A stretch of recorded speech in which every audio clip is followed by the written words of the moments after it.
Dans les labyrinthes scripturaux de l'Imperium, où 1 million de mondes livrent leurs chroniques caviardées à la lueur rougeâtre des lumens administratifs, subsistent des mentions marginales et des sceaux grattés qui parlent d'une fin inscrite à la fois dans la chair et dans le vide.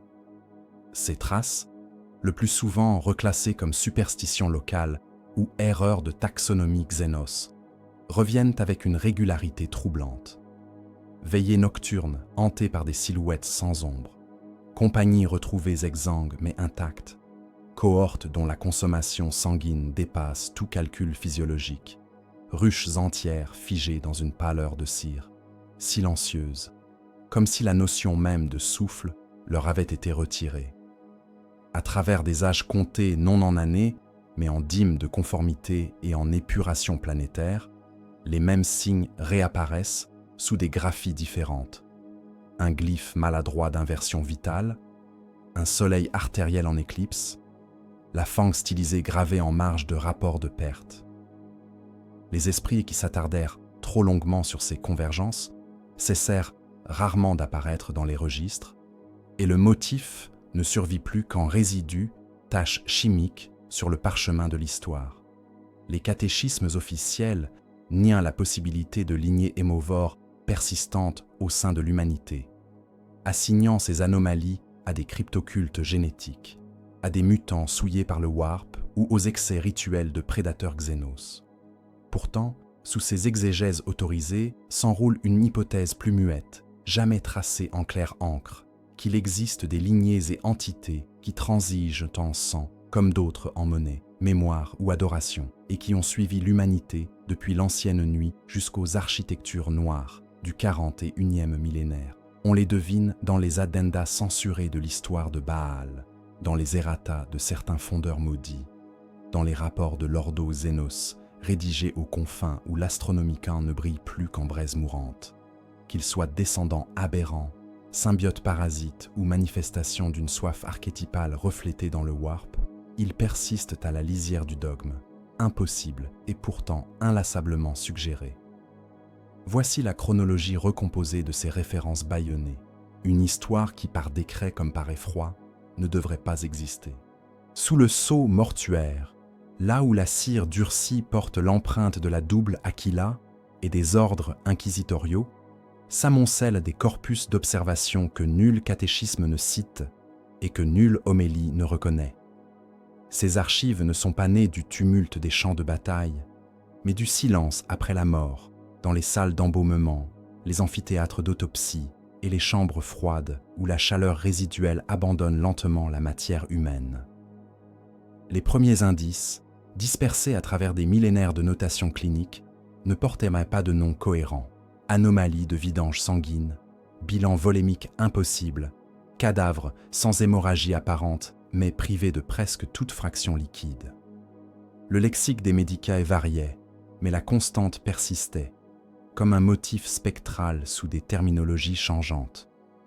Les registres de l'Officio Medicae des mondes ruches font état de corps livrés au four crématoire, dont les cuves de récupération présentaient des déficits inexplicables, comme si la mort avait été précédée d'une seconde taxation, invisible, plus sournoise que les dîmes de chair exigées par la guerre. Dans certains hospices orbitaux, les cerveau-crânes en charge de la surveillance décrivirent, par schéma pictographique rudimentaire, des silhouettes penchées sur les lits de mourants, sans variation thermique, sans empreinte dans les auspex, mais laissant derrière elles des patients qui se dissolvaient en pâleur avant que les rites funéraires puissent être accomplis. Lorsque l'adeptus biologie s'entreprit, par intermittence et sous autorisation fragmentaire, d'examiner les planches histologiques de ces cas, d'autres constantes émergèrent, micro-lésions à l'intérieur des grandes veines, comme si des épines fines avaient labouré les parois vasculaires de l'intérieur. Dépôt inattendu de protéines étrangères dans les moelles osseuses, indice fugace d'un échange d'informations biologiques avec un agent intrusif déjà absent. La terminologie hémovore apparut d'abord dans une note marginale, inscrite en écriture serrée par un savant amazien dont le nom fut plus tard caviardé, puis recouverte de pictogrammes de censure. Chaque tentative de classifier ces phénomènes butait contre une résistance qui ne relevait pas seulement de la prudence doctrinale, mais d'une sorte de fatigue administrative. Les commissaires de données, confrontés à ces schémas récurrents, préféraient les dissoudre dans des classifications plus vastes, les assigner à la rubrique commode des dégénérescences locales, refermer le dossier sous un sceau de plus. Pourtant, au sein des sanctuaires mortuaires les plus reculés, certains maîtres embaumeurs conservèrent, en marge de leurs obligations liturgiques, des codex privés d'observation.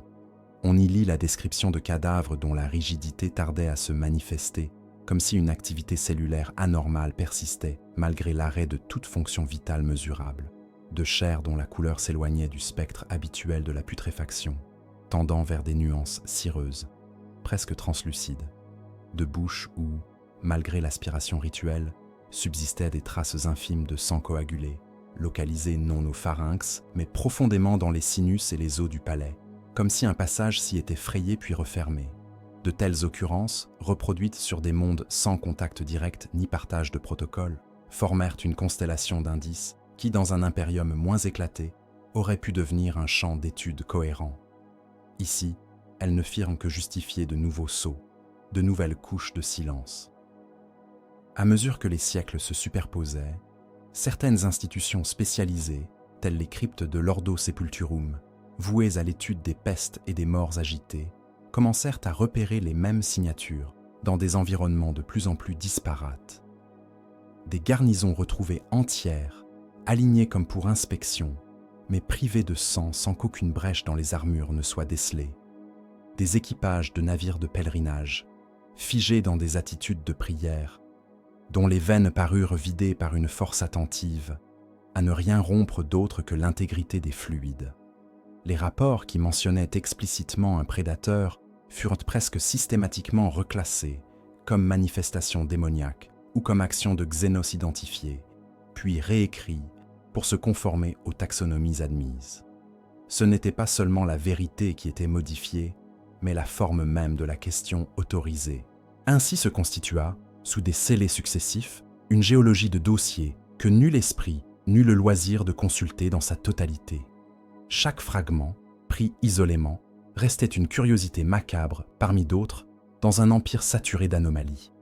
Ce n'est que dans le regard hypothétique d'un lecteur impossible, parcourant l'ensemble de ces archives sous le voile de leur censure, que se dessinerait l'esquisse d'une présence plus ancienne, plus continue, une forme de fin méthodique inscrite en filigrane de l'histoire humaine. Les murmures sous le sceau mortuaire ne nommaient pas encore cette soif. Ils en traçaient les contours, en relevaient les empreintes sans oser les relier. Pour suivre ces traces au-delà des salles froides et des bûchers funéraires, il faudrait remonter plus loin que l'empereur vivant, plus loin même que les premières flottes de reconquête, jusqu'aux ténèbres épaisses d'une ère que les chroniques ultérieures appelèrent l'ancienne nuit. Là où l'écho pourpre de cette affamée persistance se mêla pour la première fois au cri étouffé des étoiles.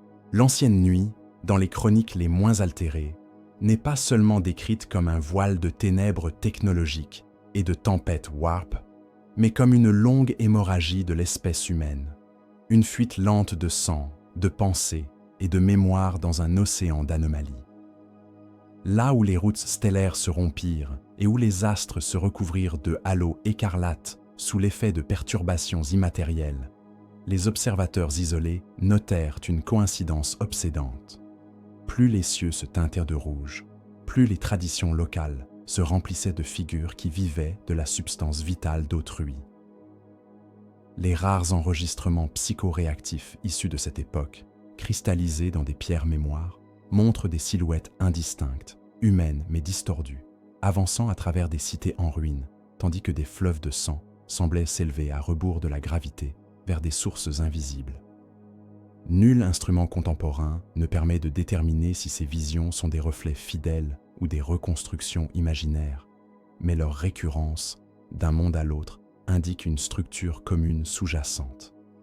Les théoriciens de l'Adeptus Astra Telepathica qui osèrent étudier ces fragments suggérèrent que, dans les régions les plus saturées de tempêtes, certaines lignées humaines développèrent des réponses adaptatives extrêmes à l'intrusion warp. des glandes endocrines transmutées, des systèmes hématopoïétiques altérés, une affinité croissante pour les flux psychiques circumstellaires. Tout cela aurait préparé un terrain où la consommation de sang n'était plus seulement un acte de survie immédiate, mais une forme d'interface avec l'invisible. Ainsi, l'ancienne nuit aurait vu naître non encore des castes stables, mais des foyers sporadiques de prédateurs à demi conscients de ce qu'ils devenaient, porteurs d'une faim qui n'était pas uniquement métabolique, mais aussi informationnelle, cherchant dans la lymphe d'autrui une cohérence qu'ils avaient perdue en eux-mêmes.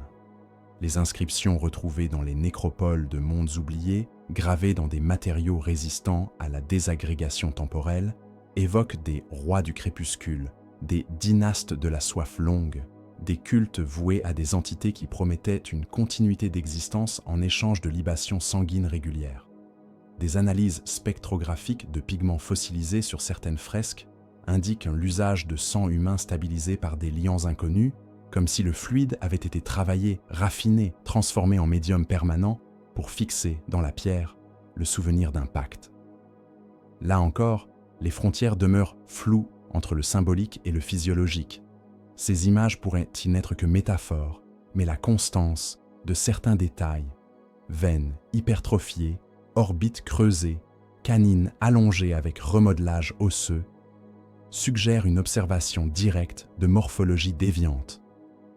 Dans les couches les plus fragmentaires des registres martiens, antérieurs à l'union avec Terra, quelques lignes de scrap code mentionnent des sujets photophobes étudiés dans des cages blindées, nourris exclusivement de prélèvements sanguins et présentant une résistance anormale aux variations de pression et de température.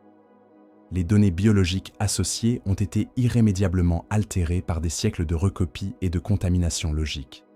Mais l'idée persiste qu'à l'époque où les colonies humaines s'éteignaient les unes après les autres, certains technomanciens cherchèrent à stabiliser leur propre survie en fabriquant des organismes capables de subsister sur les vestiges d'une population en déclin, puis d'attendre indéfiniment dans l'ombre des bunkers et des stations abandonnées. À la même période, des traditions orales, transcrites bien plus tard par les premières équipes d'archéographes de la Grande Croisade, mentionnent des « seigneurs de l'ombre » qui régnaient sur des forteresses orbitales, exigeant de leurs vassaux des tributs de sang, plutôt que de métaux ou de denrées. Ces récits, saturés d'éléments mythiques, ont souvent été rejetés dans le domaine du folklore, mais certaines corrélations demeurent troublantes. Sur plusieurs de ces stations exhumées, les systèmes de recyclage organique présentent d'inhabituelles redondances. Des conduites spécialisées pour la collecte et le transport de fluides, des cuves scellées où se trouvèrent des résidus de globules humains, modifiés par des champs énergétiques inconnus, comme si le sang lui-même avait été soumis à une recombination lente pour servir de vecteur à autre chose que la simple nutrition. Ce que les plus prudents des savants impériaux nommèrent plus tard l'écho pourpre, semble donc désigner une empreinte diffuse laissée par ces convergences d'expériences, de mutations et de cultes sur la psyché collective de l'humanité morcelée. À chaque fois que le voile entre matière et immatériel se fragilisait, la même forme revenait, un schème de prédation intime, opérant non à l'échelle des armées, mais dans la proximité des veines et des souffles. L'ancienne nuit fut ainsi une matrice, non d'une seule espèce vampirique unifiée, mais d'une multiplicité de tentatives, de ratés, de lignées inachevées qui se consumèrent localement ou s'enfuirent dans des recoins obscurs de la galaxie, emportant avec elles des fragments de savoir et de physiologie. Lorsque l'empereur entreprit de réunifier les mondes humains, la plupart de ces traces avaient été recouvertes par d'autres cataclysmes, d'autres aberrations. Néanmoins, certaines rencontres consignées par les premiers éclaireurs de la croisade témoignent de populations étrangement résistantes au passage du temps, de familles dirigeantes dont la généalogie, malgré les discontinuités des archives, semblait se prolonger sur des durées incompatibles avec la biologie humaine normale. Ces constats furent, là encore, rangés parmi les curiosités locales ou expliqués par des reliques de technologie anathème. Ce n'est que bien plus tard, à la lumière d'événements survenus au cœur même des légions génétiquement façonnées, que certains archivistes osèrent relier ces survivances aux murmures plus anciens de l'ancienne nuit, se demandant si les premiers véritables hémovores de l'humanité n'avaient pas émergé précisément de cette zone trouble, à la fois matrice et tombeau de tant de possibles, où le sang, pour la première fois, avait appris à servir de langage entre la chair, la peur et le warp. Les premiers hémovores de l'humanité, tels qu'ils apparaissent dans les archives consolidées de l'ère de la Grande Croisade, ne se présentent plus sous la forme diffuse de mythes ou de fresques d'anciennes nuits, mais comme des objets d'observation clinique enchâssés dans des rapports de conformité et des registres biologiques. À la différence des silhouettes vacillantes capturées sur pierre mémoire, ces êtres sont décrits avec une précision qui trahit l'œil froid des explorateurs impériaux, des savants du mécanicum et des remembranceurs chargés de fixer la reconquête en chaîne de données. Dans les tables croisées de l'Adeptus Administratum, où furent un jour superposés les logis de centaines de campagnes de pacification, certains noms de castes indigènes reviennent avec une insistance discrète. Noctiphage, censure, maison pâle, seigneur de la lymphe. Ces désignations, d'abord classées comme simples excentricités féodales, révèlent dans leurs annexes médicales une convergence plus troublante. Sur un monde de seconde conformité, Iveleon Theta, les premiers détachements impériaux trouvèrent une noblesse retranchée dans des bastions hermétiques, vivant presque entièrement à l'écart d'une population paysanne anémiée. Les prélèvements effectués dans les cryptes de ces citadelles, avant leur réorganisation sociale, mirent en évidence des morphologies systématiquement déviantes.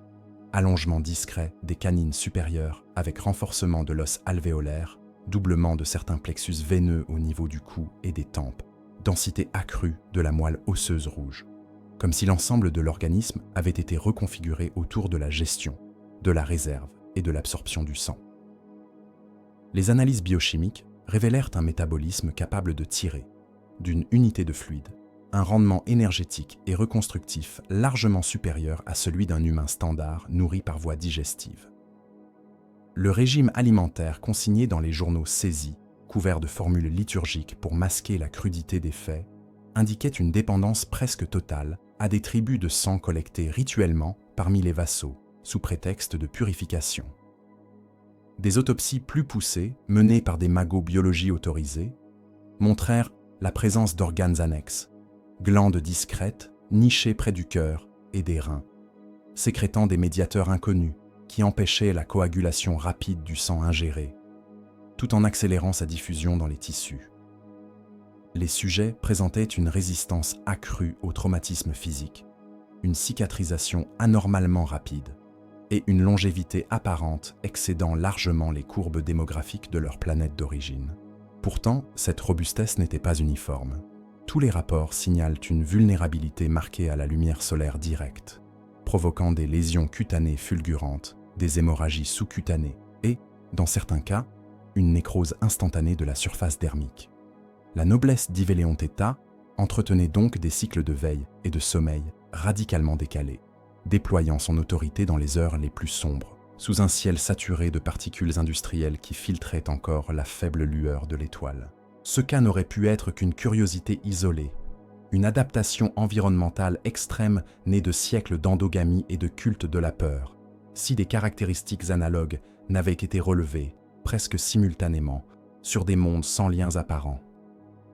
Sur Vargis Prime, ancienne enclave techno-barbare, des clans guerriers se transmettaient des lignes rouges, lignées de champions censés conserver les souvenirs de leurs ancêtres, en buvant le sang des mourants. Les tests psychométriques, conduits par des psycheurs sous surveillance, montrèrent chez ces individus une propension inhabituelle à reproduire des détails de vie qu'ils n'avaient pas vécus, comme si la consommation de sang s'accompagnait d'un transfert partiel d'engrammes mnésiques. Là encore, le corps révélait des altérations systématiques.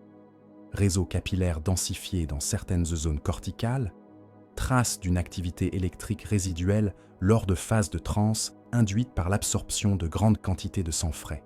Les savants les plus prudents évoquèrent la possibilité d'un phénomène d'empathie exacerbée, d'illusions auto-hypnotiques renforcées par des attentes culturelles plutôt qu'un réel transfert d'informations biologiques. Néanmoins, la répétition de ces observations sur plusieurs générations couplée aux similitudes anatomiques avec d'autres populations hémovores, incita certains membres de l'Adeptus Biologicis à rédiger des traités classifiés sur ce qu'ils désignèrent, dans une nomenclature aussitôt proscrite, comme Homo sapiens sanguinis parasitus. Ces traités tentaient de relier, par une grille unique, les nobles pâles d'Iveleon Theta, les guerriers mémoires de Vargis et les familles nocturnes déjà signalées dans les sous-niveaux de certaines ruches terranes, où des lignages clandestins survivaient depuis l'ère de la réunification, en prélevant, sur les masses anonymes, les fluides nécessaires à une existence prolongée aux marges de la lumière. L'hypothèse qui se dessina alors, discrète, presque honteuse, postulait que l'hémovorisme humain n'était pas un accident purement local, ni une simple perversion cultuelle, mais la manifestation d'un archétype biologique latent, actualisé à différentes périodes et sous différents stimuli. L'exposition prolongée à des flux warp instables, les tentatives proto-technologiques de prolongation de la vie, les famines cycliques et les guerres totales de l'ancienne nuit auraient sculpté, dans certaines branches de l'espèce, une plasticité particulière de la physiologie sanguine et de ses interfaces neurologiques. De là, la possibilité de lignées capables de subsister, principalement par ingestion de sang, d'en extraire non seulement de l'énergie, mais des traces d'identité, de renforcer leur propre cohérence psychique en absorbant, littéralement, celle d'autrui. Pour le dogme naissant de l'impérium, qui entendait fonder l'unité humaine sur la figure indivisible de l'empereur et de son sang unique répandu pour la galaxie, de telles divergences étaient plus qu'inconfortables. Elles étaient une offense symbolique. Les premières cellules inquisitoriales, bien avant leur constitution officielle, s'employèrent à effacer ces pistes, à reclasser les cas d'hémovorisme dans des catégories plus maniables, xénos infiltrés, psychères dégénérés, reliquats de technologies hérétiques. Pourtant, des copies de ces premiers rapports survécurent dans des cryptes de données oubliées, et leur relecture ultérieure, effectuée à la lumière de tragédies survenues au cœur même des légions les plus pures, fit naître un malaise tenace. Car certaines mesures relevées chez ces hémovores primitifs, densité osseuse accrue, capacité de régénération, rapport singulier au sang comme vecteur d'identité, évoquaient, à une échelle moins maîtrisée, des propriétés observées dans un tout autre contexte, celui des fils génétiquement façonnés d'un certain primarque, et plus particulièrement de ceux qui, sur un monde irradié nommé Baal, porteraient une gênée malédiction, où la soif et la mémoire du sang deviendraient inextricablement liées. La gênée malédiction de Baal ne se comprend qu'en la replaçant dans le long continuum de déviance sanguine qui précéda l'ère de la réunification, mais elle s'en distingue par une singularité fondamentale. Là où les hémovores primitifs étaient des réponses éparses, spontanées et souvent incomplètes à la pression du warp et de la faim, la lignée du primarque ailé fit de cette faim une structure, un axe central de son patrimoine biologique. Les registres les plus soigneusement scellés de l'Adeptus Biologicis décrivent Baal et ses lunes comme un laboratoire involontaire, un monde soumis pendant des millénaires à une irradiation implacable, à des pollutions chimiques anciennes et à des famines récurrentes qui réécrivirent patiemment les génomes des survivants. Quand fut implantée dans ces corps altérés la semence génétique de Sanguinius, ce n'est pas un terrain vierge qu'il a reçu, mais un sol déjà saturé de réponses extrêmes au manque, à la douleur et à la dégradation lente des générations. Les premiers codex internes de la 9e Légion, avant même qu'elle ne soit définitivement associée à Baal, mentionnent des phénomènes anormaux de résilience et de récupération parmi les néophytes d'origine baalite. Une capacité accrue à mobiliser les réserves sanguines, une tolérance inhabituelle à l'hypoxie, une plasticité du système hématopoïétique qui permettait une reconstruction accélérée après des pertes massives de fluide. Autant de traits d'abord interprétés comme une bénédiction martiale, une adaptation providentielle à la guerre totale de la Grande Croisade. Ce n'est que plus tard que les analystes commencèrent à mots couverts à noter les corollaires sombres de ces dons. Des épisodes d'ivresse meurtrière après des blessures graves, des phases de lucidité fragmentées où certains guerriers semblaient rechercher instinctivement le sang frais de l'ennemi, comme s'il s'agissait moins d'abattre que d'absorber. L'étude histologique des organes propres à la 9e Légion, conduite en secret par des magos du Mechanicum, mit en évidence une surspécialisation sans équivalent connue du système circulatoire. Des glandes annexes, situées le long de la moelle épinière et enserrant le cœur secondaire, sécrétaient des médiateurs psychotropes activés par la présence de sang étranger. Ce sang, une fois introduit dans les circuits du Space Marine, ne se mêlait pas seulement à ces fluides, mais interagissait avec les centres mémoriels et émotionnels du cerveau, générant des rémanences d'images, de sensations, d'impressions fugaces proches de celles observées chez les hémovores proto-humains. Dans les cas extrêmes, ces influx se heurtaient à la matrice psychique du guerrier, jusqu'à provoquer une rupture, un effondrement identitaire qui se cristallisait autour de l'instant mythique de la mort de Sanguinius, comme si toute la lignée, par l'intermédiaire du sang, se trouvait reliée à cet événement unique, l'érigeant en point focal de sa folie. Ainsi s'établit, au cœur même de la plus pure biotechnologie de l'empereur, une double malédiction. La soif rouge, besoin aigu de sang déclenché par le stress de la bataille ou la proximité de la mort, et la rage noire, tempête d'engrammes traumatiques ramenant le sujet à la vision répétée du sacrifice du primarque. Les archivistes les plus téméraires relevèrent en tant que cette structure ressemblait, dans sa logique, au système d'interface sans mémoire déjà entrevu chez les guerriers de Vargis Prime, mais porté à une échelle inouïe, stabilisé par la discipline légionnaire et la ferveur quasi-religieuse envers Sanguinius. Là où les lignées hémovores éparses puisaient dans le sang d'autrui une cohérence qu'elles avaient perdue. La 9e Légion tirait de ce même mécanisme une cohésion exacerbée, mais toujours menacée d'implosion par l'excès de charge mémorielle. Les égarés de Baal apparaissent à l'intersection de cette sophistication et des dérives inévitables qu'engendre le temps. Certains firent sécession ouvertement, en se laissant glisser hors des cadres liturgiques imposés pour contenir la soif, devenant des prédateurs indistincts dans le tumulte de la guerre, incapables de distinguer le sang de l'ennemi de celui de l'allié. D'autres égarés furent moins visibles, disséminés à travers les générations successives de chapitres successeurs issus de la lignée du sang. Dans ces formations plus éloignées du noyau originel, où la surveillance directe des héritiers de Baal se faisait plus lâche, les mutations latentes trouvèrent parfois un champ plus libre.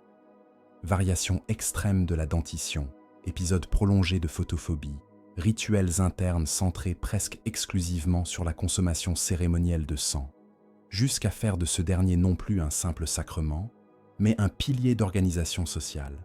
Les nomenclatures héraldiques en portent souvent la trace, comme si l'inconscient symbolique de ces chapitres dénonçait, malgré eux, ce qui les travaille en profondeur. Buveur de sang, lamenté, ange vermillon, noms qui résonnent comme autant de confessions à demi voilées. Dans des théâtres de guerre reculés, des témoins anonymes signalèrent des cohortes cramoisies qui, après la bataille, parcouraient méthodiquement les charniers, recueillant le sang des morts dans des reliquaires scellés, saturant l'air d'encens pour masquer l'odeur métallique de leur culte. Quelques rapports, aussitôt classifiés, mentionnent des compagnies entières qui disparurent lors de croisades lointaines, non sous le choc de l'ennemi, mais comme absorbés par une spirale d'autoconsommation, se fragmentant en bandes errantes qui ne reconnaissaient plus d'autorité que l'appel de leur propre soif. Face à ces dérives, l'Inquisition maintint un équilibre précaire entre ignorance volontaire et surveillance étroite. Officiellement, la génémalédiction de la lignée de Sanguinius fut réduite à un problème de discipline interne, compensé par des vertus de sacrifice et de loyauté jugées exceptionnelles. Officieusement, des cellules de l'Ordo Astartes et de l'Ordo Hereticus accumulèrent, siècle après siècle, des données sur les égarés, incidents de prédation au sein de populations civiles, rituels sanglants sans justification tactique, confréries secrètes au sein même des chapitres, voués à la gestion occulte des plus instables. Dans certains de ces dossiers, les annotations marginales trahissent une inquiétude plus vaste. Et si la génémalédiction de Baal n'était pas une aberration isolée, mais la cristallisation, dans un moule Astarte, de l'ancienne fin qui accompagnait déjà l'humanité dans l'ombre de l'ancienne nuit, les parallèles relevés entre les propriétés du sang baalite et celles des hémovores proto-humains, entre les transes de la rage noire et les états d'extase cannibale décrits dans des cultures disparues, suggèrent une continuité que le dogme impérial ne peut aisément admettre. Pourtant, derrière la figure lumineuse de Sanguinius, martyrisé en un seul instant exemplaire, se profile la silhouette plus diffuse d'une lignée entière condamnée à répéter, goutte après goutte, cette scène fondatrice.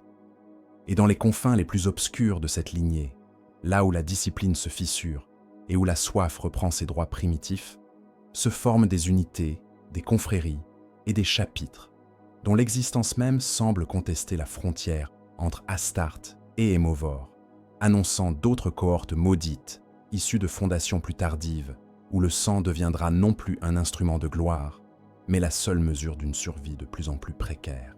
Les fondations communément désignées dans les cryptes de l'Ordo Astartes, comme celles des fondeurs maudits, naquirent d'une prétention à corriger plutôt qu'à répéter. Les géniaux, et déjà compromis, architectes de cette ère, n'ignoraient ni la génémalédiction de Baal, ni les dérives plus discrètes relevées dans d'autres lignées, où le sang semblait acquérir une importance disproportionnée dans l'économie physiologique des guerriers.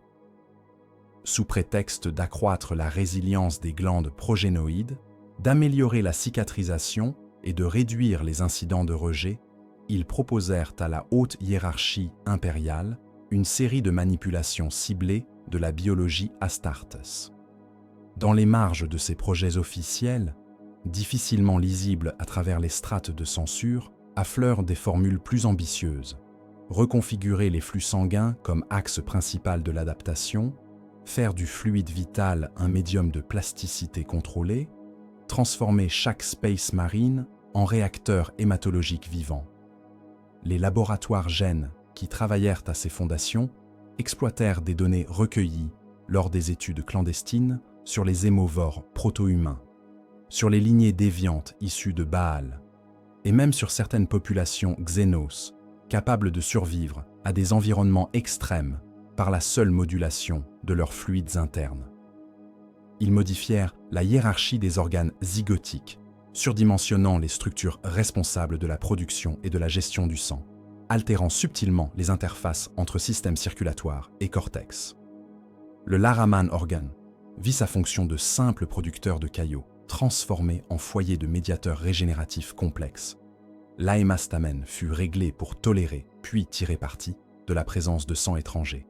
Et l'homophagia, initialement conçu pour permettre l'acquisition de connaissances par consommation de tissus, fut discrètement recalibré pour établir des ponts plus fins entre mémoire et flux hématologiques. Les chapitres issus de ces manipulations ne furent jamais officiellement présentés comme des lignées du sang, et leurs héraldies évitèrent, autant que possible, les motifs trop évidents de coupes et de gouttes. Pourtant, très tôt dans leur campagne de baptême par le feu, des anomalies se dessinèrent dans les registres les plus prosaïques, des rations alimentaires consommées en quantité bien inférieure aux normes, des analyses métaboliques indiquant un déficit énergétique théorique que rien, dans l'apport nutritionnel consigné, ne venait combler.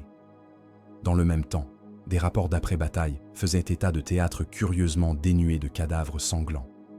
Les corps y étaient présents, en abondance, mais comme lavés de leur essence, exsangues au point d'en paraître vidés par une main invisible et ordonnée. Lorsque l'Ordo Astartes diligenta, de manière feutrée, des examens de glandes progénoïdes sur certains de ces chapitres, les dissections révélèrent une réorganisation souterraine de la physiologie. Le réseau capillaire était d'une densité inusitée, en particulier autour de structures cérébrales impliquées dans la mémoire et l'affect.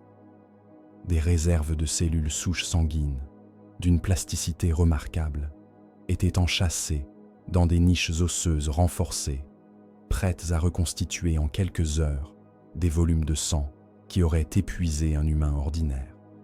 Plus troublant encore, le plasma de ces guerriers contenait des éléments traces de protéines étrangères, comme si leur organisme loin de rejeter systématiquement le sang ingéré d'autrui, l'avait incorporé dans ses propres équilibres, en filtrant soigneusement mais en conservant certaines matrices d'informations.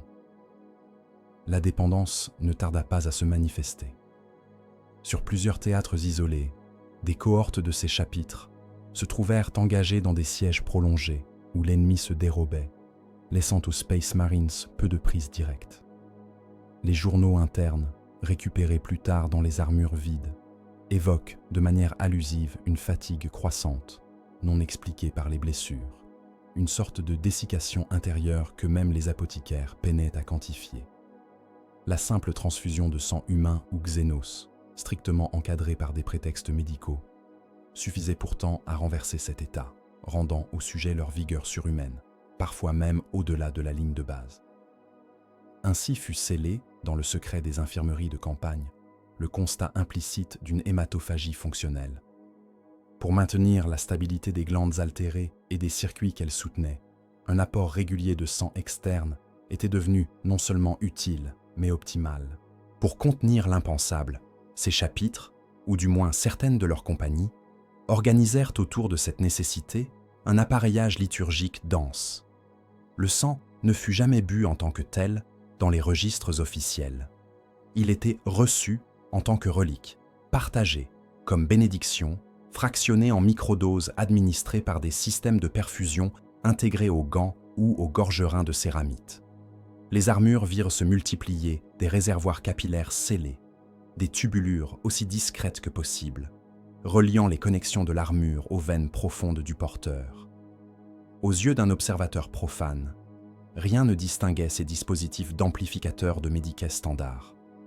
Pour ceux qui en connaissèrent la fonction réelle, il s'agissait de coupes mécaniques, de calices portatifs, où se jouait, au goutte à goutte, l'équilibre entre la surhumanité et la décomposition.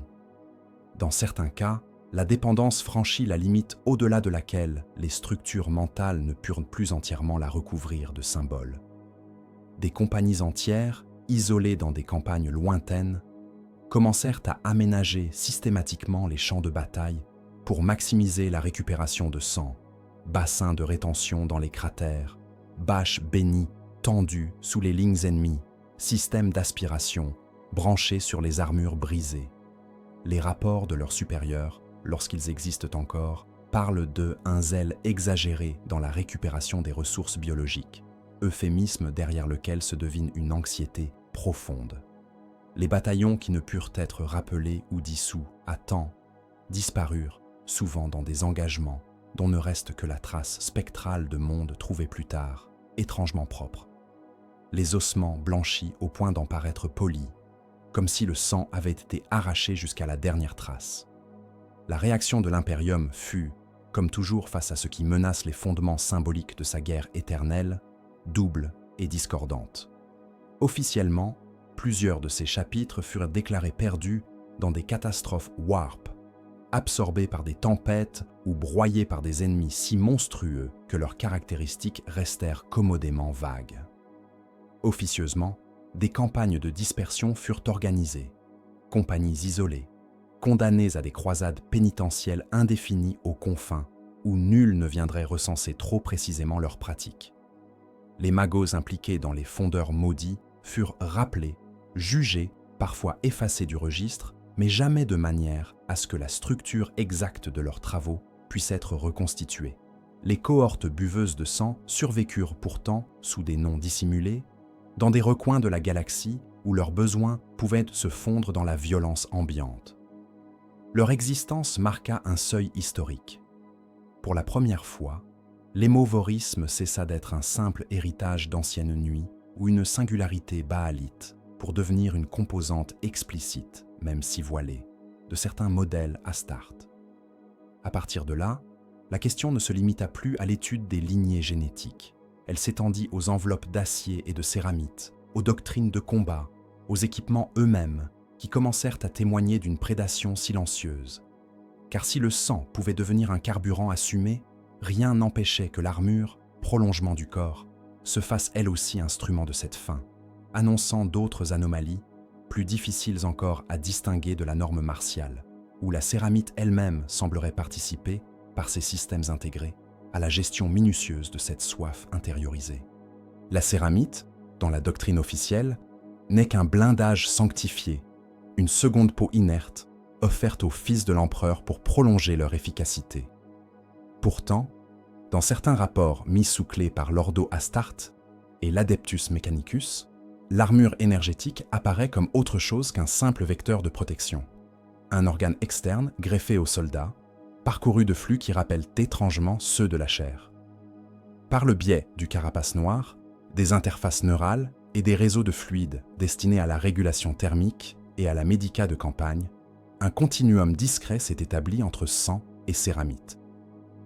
Dans la plupart des légions et chapitres, ce continuum demeure strictement fonctionnel. Ailleurs, il a été modulé, altéré, jusqu'à devenir un canal supplémentaire pour l'ancienne fin. Un siège de prédation qui ne se loge plus seulement dans la glande et le cortex, mais dans les fibres synthétiques et les cavités techniques de l'armure elle-même. Les schémas STC orthodoxes définissent un ensemble de circuits internes destinés à transporter des nutriments, des agents coagulants dérivés de l'organe de l'Araman, des catalyseurs de régénération. Ces conduites, mêlées aux réseaux de refroidissement et aux fibres myomériques, créent dans chaque armure un maillage capillaire artificiel, palpitant au rythme des pompes internes et du cœur Astarte. Lorsque les projets qui donnèrent naissance aux fondeurs maudits furent mis en œuvre, ces circuits devinrent l'un des vecteurs privilégiés des modifications. Ici, un surdimensionnement des canaux dédiés à la perfusion. Là, l'ajout de micro-réservoirs destinés, en apparence, à stocker des médications d'urgence, mais dont la capacité excédait de beaucoup les besoins d'une simple pharmacopée de campagne. À certains points de jonction entre carapace noire et céramite, des capteurs bioactifs furent introduits, capables de distinguer, dans un flux de liquide, la signature protéique d'un sang humain ou xénos. Les épaves d'armure récupérées sur des théâtres où ces chapitres opérèrent, longtemps analysées dans des laboratoires sous-voûtés de Mars et de Luna, révèlent une patine qui n'est pas seulement celle de la rouille ou des encens de bataille. Les tubulures internes présentent, à l'examen microscopique, des dépôts lamineux de protéines coagulées, arrimées aux parois comme des strates géologiques de campagnes successives. Certaines valves montrent des structures de chélation sélective, retenant avec prédilection des composants ferriques et hémoglobiniques, tandis que d'autres voies acheminent ces fragments vers des échangeurs où se mêlent circuits énergétiques et flux nutritifs. Des tests de stimulation sur des plastrons encore habités par un reliquat de machine esprit ont provoqué des réactions non prévues par les schémas. Activation de pompes internes à la seule présence de sang frais à proximité. Variation de potentiel dans les runes de statut, comme si l'armure éprouvait une forme rudimentaire de satisfaction chimique. Dans certains jeux de données arrachés à des magots ultérieurement purgés, il est fait mention de modules plus francs encore dans leur vocation de prédation. Des gantelets équipés de pointes rétractiles, canalisant le sang prélevé directement vers les réservoirs internes. Des gorgerins dotés de lamelles absorbantes, capables de recueillir les aérosols sanguins générés dans les combats à courte portée et de les filtrer en infimes ruisselets dirigés vers les veines profondes de l'occupant. Dans les environnements de vide partiel des abordages spatiaux, des témoins muets se retrouvent dans la disposition des tâches, couloirs criblés d'impacts, sols encombrés de carcasses intactes, mais parois étonnamment nettes de toute projection, comme si une force aspirante avait systématiquement capturé l'essentiel des fluides dès qu'ils se détachèrent des corps. L'interface entre ces systèmes et la psyché du Space Marine demeure difficile à cerner, car les sujets aptes à en témoigner ont été, pour la plupart, réduits au silence par la mort, la folie ou la censure.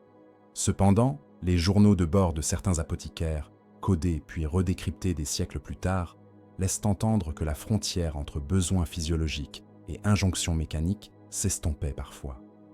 Les guerriers signalaient ou des appels de leurs armures, une sensation de sécheresse ou de tension dans les interfaces du carapace noir, calmée non par le repos ou la prière, mais par l'immersion prolongée dans des environnements saturés de sang. Il devint difficile de dire si c'était l'organisme Astarte qui réclamait le fluide, ou l'ensemble couplé de la chair et de la céramite machine-esprit inclus, qui tendait vers un nouvel équilibre où la prédation faisait désormais partie des paramètres de fonctionnement nominal. Cette logique ne resta pas cantonnée à l'armure individuelle. Des schémas d'hôtel-machine pour dreadnoughts expérimentaux montrent des circuits de refroidissement, utilisant des mélanges à base de plasma sanguin purifié, vantés pour leur capacité thermique supérieure et leurs propriétés pseudo-mnémoniques supposées stabiliser la psyché du sarcophage. Des chars furent brièvement équipés de générateurs hémophages, censés tirer une énergie d'appoint de la décomposition contrôlée de masses organiques pompées sur le champ de bataille. La plupart de ces programmes furent abandonnés officiellement pour des raisons de fiabilité ou de risque de contamination warp, mais des fragments de ces technologies, disséminés par la complexité des guerres, continuèrent de circuler sous la forme de reliques locales, de variantes d'armure et de véhicules dont les rites d'activation exigeaient toujours, selon certaines rumeurs, des onctions plus rouges que l'huile bénite. Ainsi, la prédation, autrefois confinée au corps altéré des hémovores et aux lignées plus structurées des filles de Baal, trouva dans la céramite et l'acier un nouveau foyer, plus discret et peut-être plus durable. Là où la faim de sang marquait jadis les gestes et les visages, elle s'inscrivit désormais dans les trames techniques, les diagrammes de flux, les inscriptions de données que seuls quelques initiés savent encore lire. À force d'être médiatisée par la machine, elle devint moins immédiatement visible, mais plus profondément enracinée dans la manière même dont certains chapitres conçoivent l'usage de la guerre. Chaque engagement, un moyen de réalimenter des circuits invisibles, chaque victoire une opération de pompage à l'échelle de continents. Les traces de ces pratiques ne se discernent plus seulement sur les armures récupérées, mais sur les mondes laissés derrière. Certaines planètes industrielles, jadis saturées de vie, entassées dans des ruches cyclopéennes, furent retrouvées, des décennies après le passage de ces forces, dans un état d'étrange anémie. Les bilans biologiques montraient une baisse globale de la biomasse sanguine, une faune appauvrie, des populations humaines marquées par une pâleur endémique et des taux de mortalité soudainement accrus à la moindre blessure. Les hématologues impériaux qui étudièrent ces anomalies parlèrent de ruches pâles, de cités entières ayant oublié jusqu'au souvenir du soleil, comme si quelque chose avait, au fil des campagnes, siphonné non seulement le sang versé dans la bataille, mais aussi celui qui circulait encore, lentement, dans les veines innombrables des masses asservies. C'est vers ces lieux exsangues, témoins murés d'une prédation devenue structurelle, que se tournent les fragments de dossiers suivants, cherchant dans le silence de leurs avenues blanchies l'empreinte résiduelle de cette soif mécanisée. Les ruches pâles apparaissent dans les archives non pas comme des lieux spécifiques, mais comme une catégorie d'anomalies environnementales, un motif qui se répète à travers des mondes sans lien apparent, toujours avec la même lenteur d'épuisement. Les premiers rapports proviennent d'équipes d'arpenteurs de l'Adeptus Arbit et de l'Adeptus Mechanicus, chargés d'évaluer la capacité de production de vieilles planètes industrielles dont les titres biologiques semblaient, sur plusieurs siècles, s'infléchir sans cause évidente. À leur arrivée, ces agents trouvèrent des cités ruches encore debout, leurs silhouettes d'acier et de béton continuant de fendre un ciel saturé de smog, mais leur contenu humain comme délavé. Une population nombreuse mais fragile, marquée par une anémie diffuse, par des convalescences interminables à la suite de blessures mineures, par un vieillissement prématuré du système circulatoire.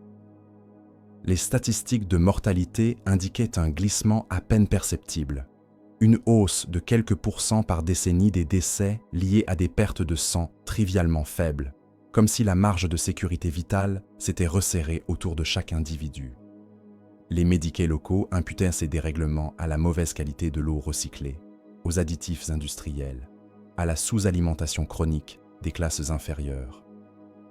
Pourtant, les analyses biochimiques réalisées par les savants impériaux démontraient une autre réalité. La composition sanguine moyenne des habitants s'écartait progressivement des normes humaines, non par mutation visible, mais par un appauvrissement constant de certains éléments, une baisse de la concentration en hémoglobine, une raréfaction de facteurs de coagulation, comme si le tissu social tout entier avait, sur plusieurs générations, transpiré son propre sang dans un réseau de fuites invisibles. Des échantillons de sol prélevés dans les niveaux inférieurs révélaient une saturation anormale en résidus ferriques et en pigments hématiques dégradés, infiltrés jusque dans les couches profondes de déchets comprimés, bien au-delà de ce que la simple violence des gangs ou la criminalité rituelle pouvait expliquer. En suivant ces dépôts dans les entrailles des ruches, les explorateurs découvrirent des architectures oubliées, anciennes chambres de purge, bassins de décantation abandonnés, tunnels techniques où les flux autrefois consacrés à l'évacuation des eaux usées avaient été détournés sur des siècles pour capter et canaliser autre chose. Des conduites latérales, greffées de manière grossière mais fonctionnelle sur les systèmes d'égouts, portèrent des traces de reconfiguration successives, joints remplacés, vannes improvisées, sections colmatées avec une compétence qui trahissait à la fois l'intervention d'esprit de la machine dévoyée et d'ingénieurs clandestins. Partout, la même signature se retrouvait. L'orientation des pentes, la disposition des répartiteurs, tout semblait dessiné pour maximiser la collecte et la concentration des fluides biologiques s'écoulant des zones de conflit, des abattoirs, des salles de tri de cadavres et des fosses d'exécution. Les habitants des niveaux moyens ne savaient presque rien de ces infrastructures. Lorsqu'on les interrogeait, ils parlaient, avec la distance que donne l'habitude, de niveaux qui sentent l'oxyde, de planchers toujours humides où l'on évitait de descendre. Quelques rares témoignages consignés par des confesseurs mentionnent des processions de silhouettes voilées remontant des tréfonds à certaines heures, portant des reliquaires clos dont s'échappait une buée rougeâtre, aussitôt absorbée par les recycleurs de l'air. Dans les registres des guildes de maintenance, les affectations vers ces zones avaient tendance à se clore sans signature. Les noms des techniciens disparaissaient des listes, remplacés par des codes génériques, comme si une main patiente effaçait, génération après génération, toute tentative de tracer une continuité humaine là où une autre logique, plus ancienne, poursuivait son œuvre. Aucune présence organisée ne fut officiellement constatée dans ces chambres. Et pourtant, certains rapports médicaux notent des fluctuations étranges dans l'anémie collective suivant des schémas cycliques, comme si des récoltes avaient lieu à intervalles réguliers. Lors de troubles civils, de guerres de gangs ou de purges administratives, le nombre de morts violentes augmentait, mais la quantité de sang retrouvée dans les zones de conflit diminuait paradoxalement, comme si la ruche, par l'entremise de ses conduites remodelées, avait appris à optimiser la collecte de ce sous-produit de la violence. L'impression qui se dégage des dossiers croisés est celle d'une entité diffuse, non réductible à un culte ou à une faction unique, mais inscrite dans le tissu même de la cité. Une économie du sang superposée à l'économie classique, où chaque goutte versée trouvait sa voie vers des réservoirs enfouis. Les générations successives, nées dans cet environnement lentement exsangue, portaient les marques de cette extraction continue. Certains lignages semblaient paradoxalement s'y adapter. Veines saillantes, cœur hypertrophié, cycle de sommeil raccourci, sensibilité accrue aux variations de pression et à la proximité des hauts conduits. Des médicais attentifs relevèrent des cas d'individus capables de prédire, avec une précision troublante, les périodes où les hôpitaux de quartier manqueraient le plus cruellement de sang, comme s'ils percevaient, à une échelle inconsciente, les fluctuations d'un réservoir plus vaste auquel tous, à leur insu, étaient reliés. Ces sujets, lorsqu'ils disparaissaient, laissaient souvent derrière eux des rumeurs de descente au-dessous des pompes, d'initiation à des fraternités cachées dans les chambres basses, où le sang n'était plus seulement une ressource à subir, mais un principe d'organisation et, pour quelques-uns, une voie de promotion. Dans certains mondes plus surveillés, des descentes orchestrées par l'Arbitz ou l'Inquisition parvinrent à saisir des bribes de ces fraternités. On y trouva des hôtels improvisés autour de vannes principales, des registres de volumes soigneusement comptabilisés, des cartes de la ruche où les zones de haute mortalité étaient annotées non comme des tragédies, mais comme des promesses de rendement. Les prisonniers capturés, soumis à des interrogatoires chimiques, parlaient d'un courant ou d'une marée intérieure, d'une force impersonnelle qu'il convenait de servir et de nourrir, sous peine de voir la cité s'effondrer sur elle-même. Nulle figure anthropomorphe, nul démon nommé ne semblait se cacher derrière ces termes, seulement la conviction qu'un équilibre sanguin global devait être maintenu, et que certains, choisis ou autodésignés, étaient chargés d'en garantir la régulation. Les ruches pâles, ainsi étudiées, ne livrèrent jamais un responsable unique, un noyau évident vers lequel orienter l'extermination. À chaque tentative de démantèlement, de colmatage des conduites ou de destruction des cuves profondes, des perturbations majeures frappèrent la structure. Effondrement, panne d'alimentation, épidémies fulgurantes. Après plusieurs désastres de ce type, beaucoup de dossiers se concluent par une recommandation sobre.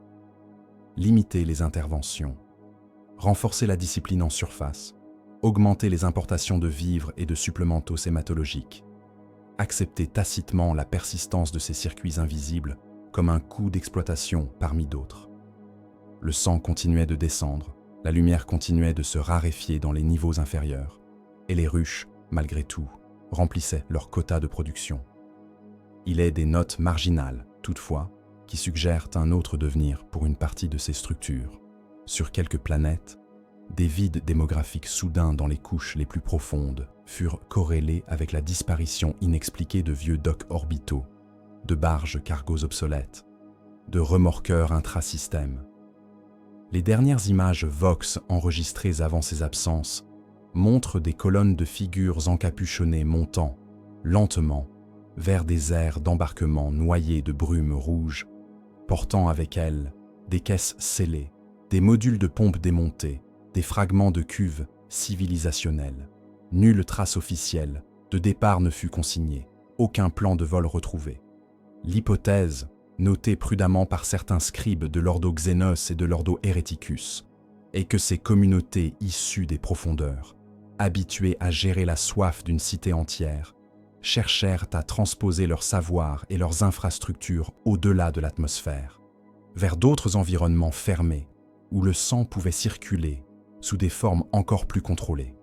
De ces exodes silencieux naîtraient, plus tard, des clades errants dans le vide, lignées de la faim souterraine transplantées aux couloirs pressurisés de vaisseaux oubliés et de stations dérivantes, où la lumière des étoiles ne perce plus que comme un souvenir éteint sur les coques. Les clades errants du vide n'apparaissent dans les registres qu'en négatif, par la forme de leurs absences et les traces qu'ils laissent sur les coques retrouvées. Ils semblent descendre directement de ces fraternités des tréfonds qui savaient déjà, dans les ruches pâles, détourner les flux invisibles du sang. Les exodes silencieux notés par quelques scribes attentifs se prolongèrent, loin des atmosphères épaisses, en migration lente, à travers les couloirs pressurisés de vaisseaux de charge réquisitionnés, de docks mobiles, de plateformes minières déclassées.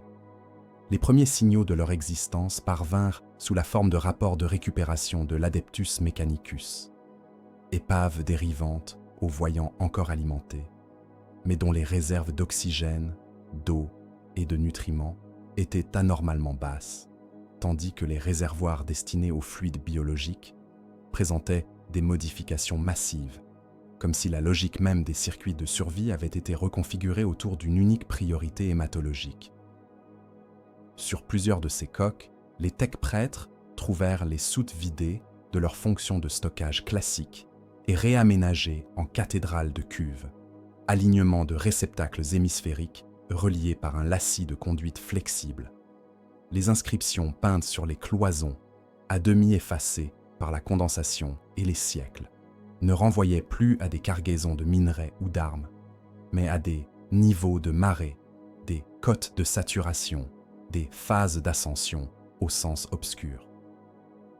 Les autels de la machine, traditionnellement voués au culte de l'esprit du vaisseau, étaient enguirlandés de tubulures de récupération, et les encensoirs pendaient au-dessus de grilles d'évacuation rougies par un dépôt ferrique persistant. Nulle trace de cadavres en décomposition ne subsistait, seulement des os blanchis, soigneusement empilés ou enchâssés dans les parois, comme pour alléger la masse sans gaspiller la géométrie d'un chantier patient. Les rares journaux de bord retrouvés, souvent fracturés en fragments de données corrompus, esquissent l'organisation de ces clades. Des lignées techniques prenaient en charge l'entretien des pompes et des systèmes de filtration. D'autres géraient la répartition, terme qui ne se rapportait plus à la distribution de vivres, mais à l'allocation de volume sanguin à des groupes strictement hiérarchisés. Les plus anciens, porteurs d'adaptations physiologiques prononcées, pigmentation effacée, réseau veineux hypertrophié, rythme cardiaque ralenti, se plaçaient au sommet de cette pyramide, recevant la part la plus stable et la moins diluée. En contrebas, des cohortes de cerfs anémiés, nés et morts dans les mêmes coursives, servaient à la fois de main-d'œuvre et de réserve circulante, leur vie réglée par des cycles de saignée mesurés et de repos prolongés dans des dortoirs saturés de brume nutritive. À mesure que les générations se succédaient dans ces environnements clos, les corps et les navires convergèrent. Les archives biologiques de l'Ordo Hereticus décrivent, pour les individus capturés lors de rares opérations de purge, des caractéristiques distinctes. Une économie hydrique poussée à l'extrême, une sudation presque nulle, des reins remodelés en organes de rétention, et surtout, un sang d'une viscosité légèrement accrue, chargé de facteurs de coagulation modifiés, pour minimiser la moindre perte. Les iris se teintaient souvent de nuances sombres, presque noires, adaptées à la pénombre constante des coursives, tandis que la peau, débarrassée de toute mélanine superflue, réfléchissait à peine les rares éclats des lumens. L'absence presque complète de pathologies infectieuses suggérait une sélection longue, accélérée par le confinement, où seuls survivaient ceux dont l'organisme s'accordait parfaitement avec la doctrine implicite du vaisseau. Conserver, recycler, ne jamais laisser s'échapper plus qu'un minimum calculé de fluide. Les vaisseaux eux-mêmes portèrent la marque de cette doctrine. Les systèmes de recyclage atmosphérique et de traitement des eaux étaient secondairement couplés à des circuits de récupération sanguine. Chaque abattoir, chaque bloc chirurgical, chaque sas de décompression possédait des grilles et des canaux additionnels menant à des chambres de tri où la fraction hématique était séparée, stabilisée, redirigée vers les cuves centrales. Les modules d'abordage et les grappins magnétiques des coques pirates présentaient des appendices ressemblant à des sondes, conçus pour se planter dans les sections habitées des navires capturés et en extraire, avant même la prise de contrôle complète, une fraction significative de leur contenu sanguin. Ainsi, les affrontements spatiaux se soldèrent parfois par des vaisseaux ennemis retrouvés quasi intacts, mais silencieux, leurs équipages morts non par rupture structurelle, mais par vidange méthodique à travers des micro-perforations difficilement repérables. Malgré ce raffinement de la prédation, rien n'indique que ces clades aient sombré dans une bestialité désordonnée. Au contraire, les rares cartographies internes témoignent d'une ritualisation extrême de chaque geste. Des cycles liturgiques réglaient l'activation des pompes principales, les périodes de repos de cuve, les phases de vétiage, où la consommation devait être restreinte pour éviter un déséquilibre fatal.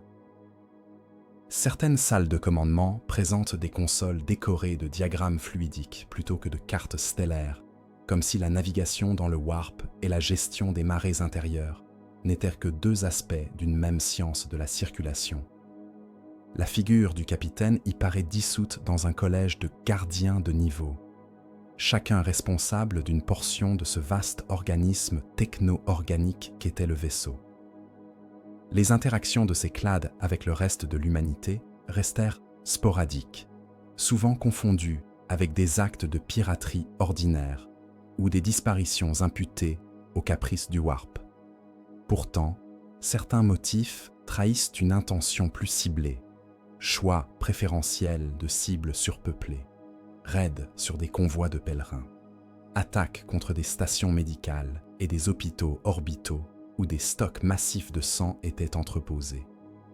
Les survivants parlent, lorsqu'ils ne sont pas réduits au mutisme par le traumatisme ou la censure, de groupes d'assaillants aux pas silencieux, de corridors nettoyés avec un soin presque obséquieux, comme si la moindre éclaboussure avait été ressentie comme un gaspillage. Il serait tentant de voir dans ces clades hémovores du vide une simple amplification technique des pratiques nées dans les ruches, une transposition de la faim urbaine aux échelles stellaires. Cependant, certains relevés effectués sur les épaves suggèrent des influences plus anciennes, moins purement humaines. Dans les cavités les plus protégées des cuves centrales, des fragments de tissus non homologués, d'une densité osseuse exceptionnelle et d'une structure cristalline partielle ont été isolés, enchâssés dans les parois comme des noyaux de croissance. Les analyses spectrales de ces matériaux évoquent des expositions prolongées à des champs gravitationnels irréguliers, à des radiations fossiles associées à des anneaux de débris orbitaux, et même des signatures énergétiques que l'on retrouve atténuées sur certains artefacts Xenos. De fil en aiguille, certains archivistes ont rapproché ces indices d'autres anomalies relevées dans des orbites saturées de carcasses où des ossements géants forment des anneaux presque réguliers autour de mondes morts. Là aussi, des circulations de fluides, à des échelles inattendues, semblent avoir été organisées, entretenues, réexploitées par des entités qui ne se laissent pas aisément enfermer dans les taxonomies impériales. Entre les clades sombres du vide et ses structures ossuaires, une parenté d'intention se dessine, une manière semblable de considérer le sang, la moelle et les résidus organiques comme des ressources à agencer au sein de vastes géométries. C'est vers ces symbioses obscures, où l'humain et le xénos se mêlent au sein d'architectures d'os flottants, que se tournent les fragments suivants, cherchant dans les orbites cimetières les traces d'alliances ou de contamination plus anciennes encore que les clades eux-mêmes. Les orbites ossuaires furent d'abord classées comme de simples curiosités gravitationnelles, anneaux de débris osseux saignant des mondes morts, probables reliquats de bombardements exterminatoires ou de campagnes d'extermination pré-impériales. Ce n'est qu'avec l'accumulation lente de relevés d'explorateurs et de missions de l'Ordo Xenos que leur caractère systématique apparut. Partout, la même configuration revenait. Un astre sans atmosphère ou presque, sa croûte striée de cicatrices vitrifiées, et, flottant à distance stable, une couronne de fragments calcifiés, de colonnes brisées, de cages thoraciques entières figées dans le vide, toutes orientées selon des axes qui trahissaient moins le hasard de l'explosion que l'intention d'un agencement. La spectrographie des anneaux révélait des compositions divergentes, mêlant ossements humains, xénos et formes d'ostéomatière non homologuées, soudés entre eux par des dépôts minéraux organisés en maillage capillaire, comme si une sédimentation dirigée avait reconstitué, à l'échelle orbitale, un immense système vasculaire pétrifié. L'examen de ces structures, lorsque des équipes purent s'y poser, montra que la pétrification n'était ni totale ni uniforme. Dans les canaux les plus fins se trouvaient des masses spongieuses, ni entièrement inertes, ni pleinement vivantes, formées de cellules à noyaux multiples, capables de se rétracter devant la lumière des auspex et de se dilater de nouveau une fois l'intrusion passée. Des sondes introduites dans ces matrices rapportèrent des micro-variations de pression, de minuscules flux de fluide dense, vestiges d'une circulation lente mais persistante. Les xénobiologistes désignèrent ces tissus sous le terme prudent de symbiotes orbitaires, organismes non intelligents en eux-mêmes, mais structurés pour habiter, entretenir et exploiter les réseaux d'os qui leur servaient à la fois d'abri et d'armature. Leur fonction ne se limitait pas à la subsistance locale. Des traces de fer ionisé, de protéines fragmentées et de pigments hématiques transformés, détectés dans les poches où ces symbiotes étaient le plus développés, indiquèrent une origine exogène des nutriments. Le sang ne provenait pas des reliquats des cadavres fossilisés, mais de flux intermittents amenés de l'extérieur. Certains anneaux portaient des pores cyclopéens, des brèches aménagées dans la masse osseuse, où des vaisseaux de gabarit moyen pouvaient s'arrimer au plus près des cuves symbiotiques. Les parois y étaient polies par des amarres répétées, et des empreintes de champs gravitiques successifs laissaient deviner des siècles, parfois des millénaires, de fréquentation régulière. Les journaux fragmentaires de quelques flottes exploratrices mentionnent des rencontres indirectes avec les desservants de ces orbites. Des signes de trafic anciens, peintures effacées, balises actives aux spectres exotiques, traces d'encres énergétiques, témoignent de passages répétés de vaisseaux identifiés plus tard comme appartenant à diverses lignées hémovores du vide, mais aussi à des groupes non humains dont la silhouette n'apparaît que dans des silhouettes vox parasitées, coques effilées, structures évoquant des épines ou des exosquelettes, profils incompatibles avec les standards navals impériaux. La logique qui se dessine est celle d'un échange patient, ces clades et ces espèces d'origine inconnue amenaient vers les orbites ossuaires des cargaisons de fluides et de matière organique brute que les symbiotes assimilaient et dissociaient, concentrant certains facteurs, éliminant d'autres, produisant en retour un ichor stabilisé, dense, chargé de nutriments et, selon certaines analyses psychoactives, de résidus d'engrammes. Des prélèvements, réalisés au prix de pertes importantes parmi les tech adeptes, montrèrent en effet que cet ichor possédait des propriétés troublantes.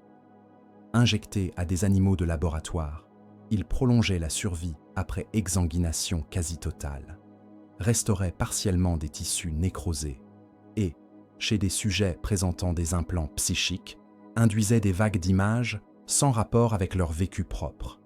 Visions de batailles inconnues, de corridors noyés de sang, de cieux aliens striés d'auréoles noires.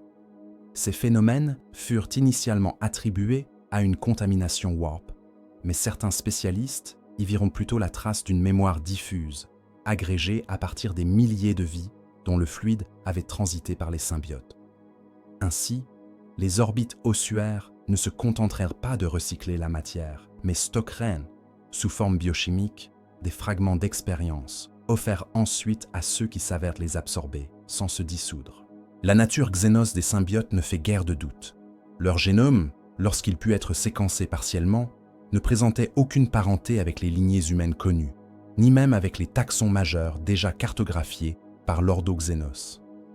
Certaines séquences évoquaient des structures rencontrées dans les bioconstructions de races anciennes, depuis longtemps éteintes, et sur des reliquats de nécropoles stellaires où des créatures aujourd'hui disparues avaient sculpté la matière vivante comme d'autres travaillent le métal.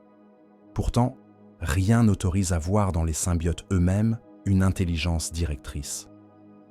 Tout indique qu'ils ont été conçus, implantés ou guidés par une ou plusieurs civilisations disparues, puis laissés à leur persistance lente, trouvant dans les nouveaux prédateurs du vide des partenaires de substitution.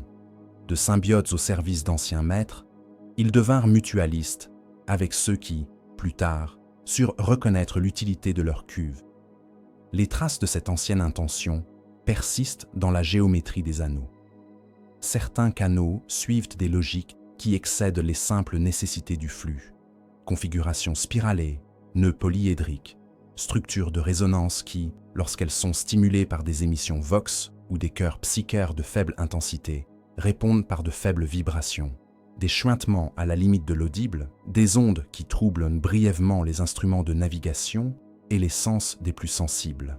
D'aucuns y voient des vestiges de dispositifs d'appel, de balises organiques destinées à guider d'anciens vaisseaux vers ces stations ossuaires. Dans une économie galactique disparue, où le sang, la moelle et la mémoire fluide circulaient le long de routes oubliées, alimentant des systèmes qui n'avaient plus besoin de planètes vivantes, seulement de ce que ces planètes pouvaient saigner. L'Imperium, lorsqu'il eut conscience de ces cercles, tenta parfois de les annihiler par des bombardements ciblés. Les résultats furent ambivalents. Certains anneaux se fragmentèrent en nuées de débris qui, des siècles plus tard, conservaient encore une activité résiduelle, infestant discrètement des champs d'astéroïdes, des coques d'épaves, des stations minières. D'autres parurent se rétracter, leurs symbiotes se recroquevillant dans des poches profondes, réduisant leur métabolisme jusqu'à se confondre avec la pierre.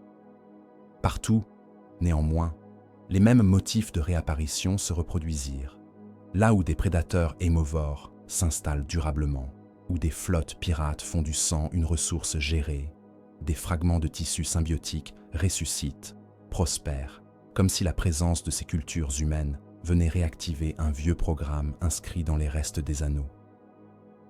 Il est des notes plus sombres encore, classées au plus haut niveau, qui relient certaines orbites ossuaires à des itinéraires empruntés par des corsaires xénos, bien identifiés. Des traces d'antimatière résiduelle, des signatures énergétiques associées à des portails de la toile, des éclats de matériaux inconnus enchâssés dans les eaux, indiquent que des prédateurs d'une toute autre nature ont utilisé, à leur propre fin, ces géométries d'os et de sang. Leur méthode d'extraction, d'une brutalité clinique, laisse derrière elles des planètes vidées de leur population en un temps dérisoire, des flottes entières portées manquantes, comme si un voile avait été tiré sur des croisades entières. Dans ces disparitions, dans ces hémorragies brusques qui n'ont laissé que des silences dans les grands rouleaux de campagne, certains croient reconnaître une parenté d'intention avec les orbites ossuaires, la même réduction des vies innombrables à des flux, la même volonté de canaliser non seulement le sang, mais la souffrance et la peur qui l'accompagnent, pour nourrir des cités et des royaumes dissimulés ailleurs, là où la matière et l'ombre se confondent.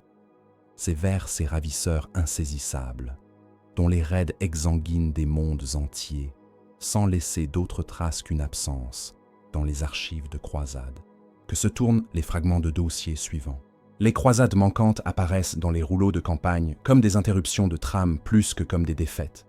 Des numérotations sautent, des itinéraires se brisent, des flottes nommées dans un décret de lancement ne réapparaissent plus que sous forme de fragments de rumeurs, de débris sans généalogie, retrouvés des siècles plus tard sur des orbites sans importance apparente. Lorsqu'on superpose ces discontinuités aux cartes des incidents attribués aux Drukhari, un dessin précautionneux se révèle, une constellation de vide alignée le long de routes où les corsaires de Comorragh opèrent traditionnellement, mais à une échelle qui excède la simple razzia, comme si certains raids n'avaient plus pour objet le pillage d'âmes isolées, mais l'aspiration intégrale de campagnes entières. L'Ordo Xénos, contraint par la doctrine à réduire les Drukhari à des prédateurs de chair et de douleur, reconnut tôt l'existence d'outils dédiés à l'extraction massive de fluides vitaux, chambres de saignée en cascade, monolithes hémotropes érigés au cœur de cités mortes, réseaux de lames monomoléculaires suspendues au-dessus de places fortes vidées, chaque goutte recueillie par des veines de verre noir menant vers des portails de la toile. Les mondes touchés portent tous la même signature lente. Les structures demeurent parfois presque intactes. Les réserves, les armureries, les dépôts de vivres sont encore en place, scellés dans le silence. Mais les corps, lorsqu'ils subsistent, gisent dans des attitudes figées, contractent dans une rigidité qui dépasse le stade cadavérique ordinaire, comme si l'instant de leur spasme avait été prolongé indéfiniment. Les médicats qui osèrent examiner ces vestiges notèrent un taux de dessiccation interne presque total, une absence de sang si radicale que même les moelles osseuses semblaient avoir été purgées. L'air lui-même, dans certaines enclaves, présentait une concentration anormale de microcristaux ferreux, résidus d'aérosols hématiques, fractionnés et aspirés à travers des champs que les auspex ne parvenaient plus qu'à deviner en négatif, par l'empreinte d'une ionisation subtile sur les surfaces. Dans les rares cas où des dispositifs Drukhari purent être capturés intacts, l'analyse révéla une sophistication de prédation adaptée à l'échelle planétaire. Des pylônes torsadés, enfoncés dans les carapaces urbaines, fonctionnaient comme des siphons psychohématiques. Ils extrayaient le sang non par simple pompage, mais en exploitant la résonance de la souffrance. Chaque choc, chaque lésion, chaque déchirure de tissu était amplifiée par des champs d'énergie qui forcèrent le système circulatoire des victimes à se contracter vers l'extérieur, propulsant les fluides vers les pointes des pylônes où ils étaient immédiatement convertis en flux luminescents, noyés dans les vortex d'ombre de la toile. La douleur, elle, était prélevée en parallèle, distillée en motifs psychoactifs stockés dans des cristaux noirs enchâssés au sommet, vraisemblablement destinés à alimenter les cités torsionnaires de Comorragh. Les journaux interceptés de quelques raids impériaux contre des cabales isolées mentionnent des salles où des rivières de sang circulent à ciel ouvert, non pas en flaques dispersées, mais en couloirs canalisés, bordés de runes vibrantes qui entretiennent la fraîcheur, la viscosité, la charge psychoactive du fluide. Des esclaves suspendus à des cadres d'os sont maintenus à la limite de la mort, alimentés par des nutriments minimaux, saignés en continu, leurs veines reliées à des réseaux de tubules vivants. Les haémonculi qui supervisent ces installations semblent considérer le sang moins comme une simple ressource nutritive que comme un substrat d'archivage, un médium pour conserver et réactiver la quintessence de la souffrance. Chaque goutte ainsi traitée charrie non seulement la vitalité volée, mais des schémas d'agonie, d'épouvante et de supplication, réinjectées plus tard dans d'autres victimes, dans d'autres spectacles. Les croisades qui croisèrent ces vecteurs de prédation furent rarement détruites d'un seul coup. Les lacunes relevées par l'Ordochronos indiquent plutôt des effilochements temporels, perte progressive de cohésion, segments de flotte happés dans des embuscades de toile, retirés du temps impérial pour être étirés dans des dimensions où la durée se déforme. Des vox-logs arrachés à des balises de détresse parlent de combats qui semblaient s'étendre sur des saisons entières, alors que, du point de vue des relèvements astropathiques extérieurs, la croisade n'avait disparu que depuis quelques heures standard. On peut en déduire que pour ceux capturés, la période d'extraction de leur sang et de leur souffrance ne dura pas un instant de raid, mais des décennies subjectives. Chaque cellule vidée et remplie à nouveau, chaque nerf écorché et reconstruit pour prolonger l'exploitation au-delà de ce qu'un corps humain devrait pouvoir supporter. Les traces matérielles de ces croisades manquantes, lorsqu'elles réapparaissent, portent la marque de cette distorsion. Des épaves renvoyées dans le réel normal par des fractures instables de la toile montrent des coques à peine endommagées. Mais leurs réserves biologiques sont réduites à une pellicule sèche, une poussière rougeâtre collée aux parois des réservoirs. Les ossatures des équipages, souvent replacées avec un soin macabre dans des alcôves murales, présentent des perforations fines et régulières à proximité de chaque point d'insertion vasculaire majeur, comme si une cartographie systématique du réseau sanguin avait été exploitée jusqu'à saturation. Les machines esprits, interrogées avec prudence, répètent à l'infini des fragments de litanie interrompus par des cris modulés, comme si la structure même de leur matrice logicielle avait été traversée par les ondes de souffrance de leurs anciens maîtres. L'Imperium, confronté à ces évidences, a préféré maintenir une lecture partielle. Officiellement, les Drukhari demeurent des pillards d'âmes, des esclavagistes voués au culte de la douleur, et les croisades disparues ne sont que des pertes malheureuses, victimes de l'arrogance de leurs commandants. Dans les annexes scellées, cependant, certains inquisiteurs notent la similitude troublante entre les pratiques Drukhari et les économies de sang observées ailleurs. Même réduction de la vie à des flux, même circuit de collecte, même valorisation de la souffrance comme additif à la simple vitalité brute. Là où les clades du vide cherchent à optimiser la conservation et la redistribution du sang, les cabales de Comorag en font un vecteur de raffinement sensoriel et métaphysique, mais l'architecture sous-jacente demeure proche. Il n'est pas impossible que, dans des recoins de la toile, des marchés existent où l'ichor stabilisé des orbites ossuaires, les récoltes méthodiques des clades humains et les prises exsanguinées des Drukhari s'échangent selon des taux connus d'eux seuls. De telles hypothèses restent invérifiables, mais elles jettent une ombre supplémentaire sur les archives des croisades manquantes. Chaque ligne absente, chaque numéro sauté pourrait correspondre non à une simple destruction, mais à une conversion, un ensemble de flottes, de régiments, de populations absorbées dans une économie souterraine où le sang humain, chargé de siècles de guerre, devient une marchandise d'autant plus précieuse que sa source originelle se perd dans les silences du temps. Pourtant, même cette dévoration raffinée conserve une dimension baroque, chaotique, saturée de cris et d'excès. D'autres prédateurs opèrent avec une froideur différente, laissant derrière eux des mondes tout aussi vides de sang, mais dépourvus de tourments résiduels, comme si l'extraction avait été menée jusqu'à effacer jusqu'à la trace psychique de ce qui y avait vécu. Là où les Drukhari tissent leurs récoltes dans la toile, ces autres laissent des géométries de verre et de métal, des déserts parfaitement ordonnés, des bassins de récolte dressés sous des ciels silencieux. Les dossiers les plus anciens les nomment « mécanique de moisson », y associant des silhouettes inexorables de nécropoles animées. C'est vers ces systèmes de récolte inhumaines, où la faim n'a plus besoin ni de rituels ni de cruauté affichée, que se dirigent les fragments suivants. Les mécaniques de moisson, nécrons, furent d'abord distingués des dispositifs Drukhari par leur silence absolu. Là où les cabales de Comorag laissaient derrière elles des strates de cris fossilisés dans le warp, ces autres prédateurs ne déposaient qu'un vide sans écho, une absence si parfaite que certains mondes, longtemps après leur passage, semblaient n'avoir jamais été habités. Les premiers rapports de l'Ordoxénos évoquent des planètes entières où les infrastructures demeuraient intactes jusqu'aux archives et aux autels, mais où aucun fragment de tissu mou ne subsistait, aucun sang coagulé dans les rigoles, aucune trace des luttes pourtant nécessaires à un tel dépeuplement. Les corps, lorsqu'on en trouvait encore, se réduisaient à des assemblages osseux, scrupuleusement débarrassés de leurs moelle, soigneusement disposés en motifs géométriques conformes aux champs gravitationnels locaux, comme si l'extraction avait intégré jusque dans sa phase finale la cartographie invisible des forces planétaires.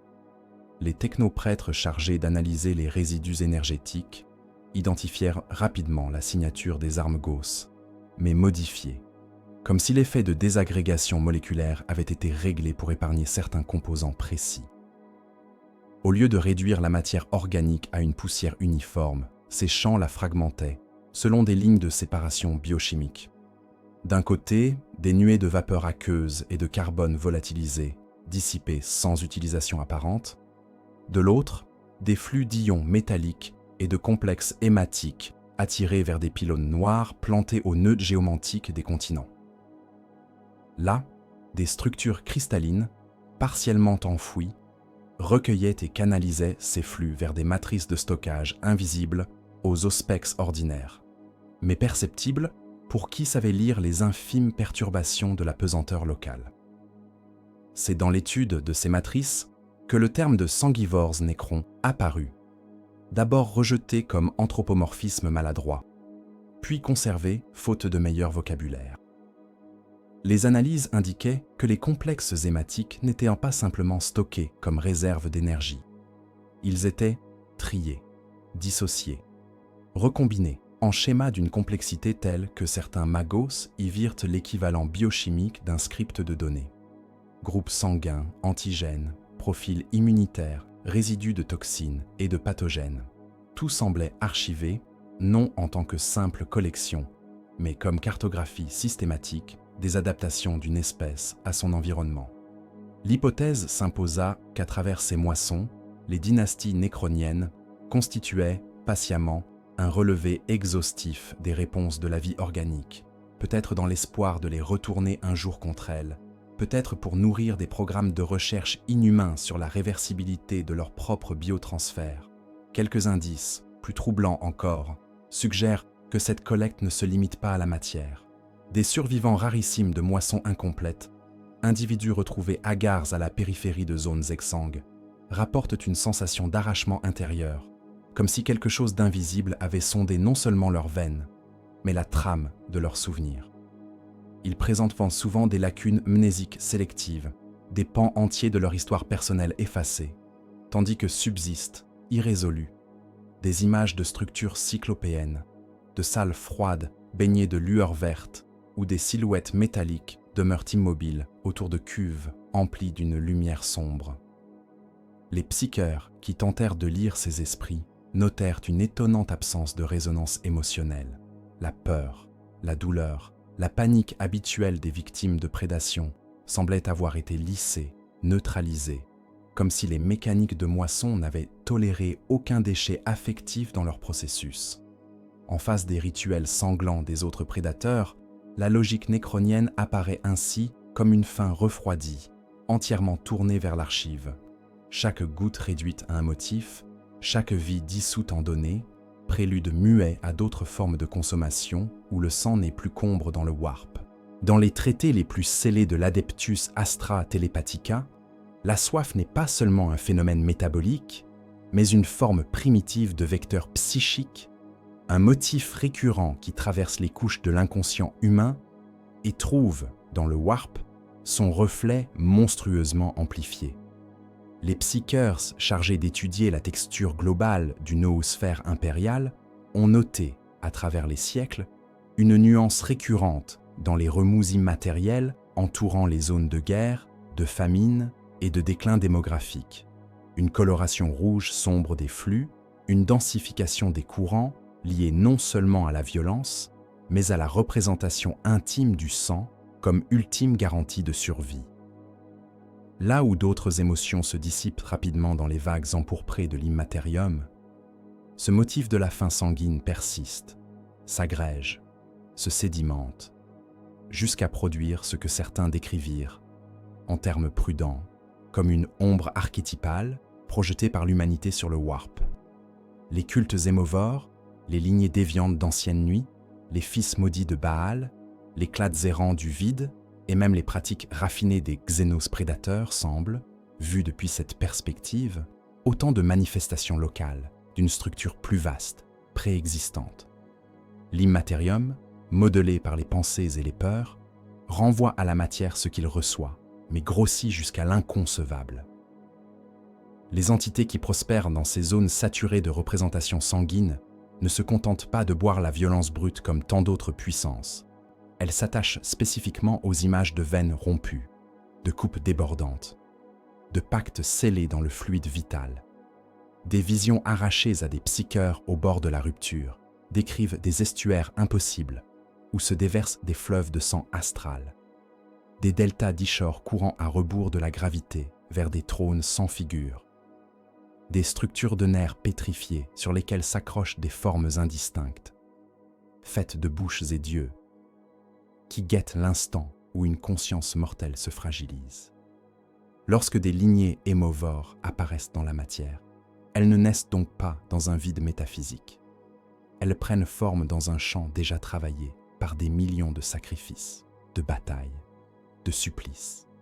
Chaque acte de prédation sanguine, qu'il soit l'œuvre d'un mutant, d'un Astartes déviant, d'un clade du vide ou d'un corsaire Drukhari, ajoute une résonance à ce chant, renforce la cohérence de l'ombre archétypale qui en retour facilite la persistance de ces mêmes pratiques.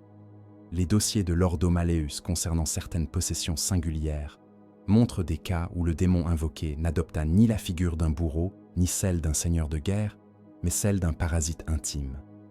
Une présence s'insinuant dans les veines, parlant par la pulsation, promettant force, mémoire et continuité en échange de flux réguliers. Dans ces épisodes, la frontière entre entité démoniaque et égrégore né des émovores humains devient floue, comme si l'ombre warpique de la soif avait enfin trouvé, dans un hôte, une incarnation à sa mesure. Des expérimentations menées jadis par des cellules radicales de l'Adeptus Astra Telepathica, aujourd'hui effacées des annales publiques, tentèrent de mesurer cette corrélation. En exposant des psycheurs à des flux symboliques saturés d'images sanguines, en les immergeant dans des champs de reliques imbibés de fluides séchés, on observa la formation de micro-nœuds dans le warp environnant, de petites coagulations d'énergie immatérielle attirées par la répétition du motif. Lorsqu'on introduisait à proximité des sujets porteurs de mutations émovores, ces nœuds se densifiaient, s'accrochaient aux auras comme des sangsues translucides, modifiant subtilement les rêves, les impulsions, les seuils de tolérance à la violence. On put ainsi entrevoir un cycle de rétroaction. Plus la soif se manifestait, plus l'ombre archétypale gagnait en définition, et plus cette ombre, en retour, favorisait la réapparition de la soif dans d'autres corps, d'autres contextes.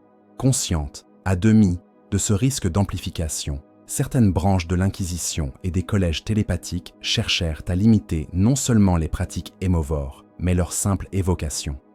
Des lexiques furent purgés, des images censurées, des rituels même neutres autour du sang prohibé dans certaines sphères.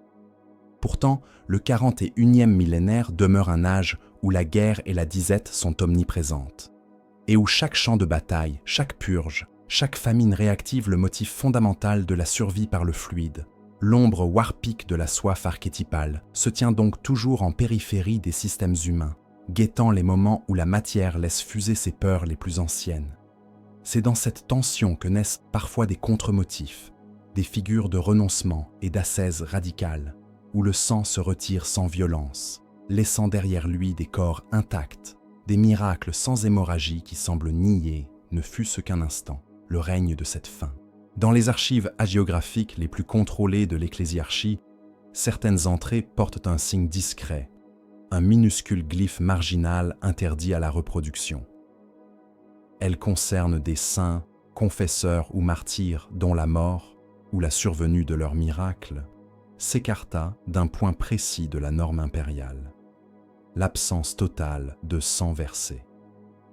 Là où les récits liturgiques aiment décrire la dilapidation généreuse du fluide vital au nom de l'empereur, ces dossiers mentionnent des décapitations sans jaillissement, des corps transpercés qui ne laissent sur le sol aucune trace rouge, des charniers où une seule silhouette se relève intacte, sans plaie visible, alors que les capteurs enregistrent pourtant des traumatismes incompatibles avec la survie. Ces anomalies furent longtemps traitées comme des erreurs de copie, puis comme des exagérations pieuses, avant que la convergence d'observations ne force certains archivistes à les isoler sous la désignation prudente de « miracles sans effusion ». Les reliques associées à ces figures présentent des propriétés tout aussi dérangeantes. Des lames, supposément baignées dans le sang de martyrs, demeurent ternes, incapables de retenir la moindre tache, comme si leur surface rejetait tout contact hématique. Des voiles tachés à l'instant d'un supplice se retrouvent, quelques jours plus tard, parfaitement immaculés, sans que les fibres montrent la moindre altération chimique liée à un lavage. Plus troublant encore sont les ossements de certains saints. Lorsqu'on les expose à des reliquaires où l'on a versé, selon l'usage, quelques gouttes de sang de pénitent, le fluide se rétracte, se brise en perles isolées, incapables d'adhérer à la matière calcaire. Les prélèvements effectués clandestinement par des serviteurs de l'Ordo Hereticus montrent, autour de ces reliques, une zone d'appauvrissement en aérosol sanguin, comme si l'air lui-même refusait d'y porter la moindre trace de fer vital. Les témoignages liés au miracle sans sang révèlent un motif inverse de celui observé dans les phénomènes hémovores.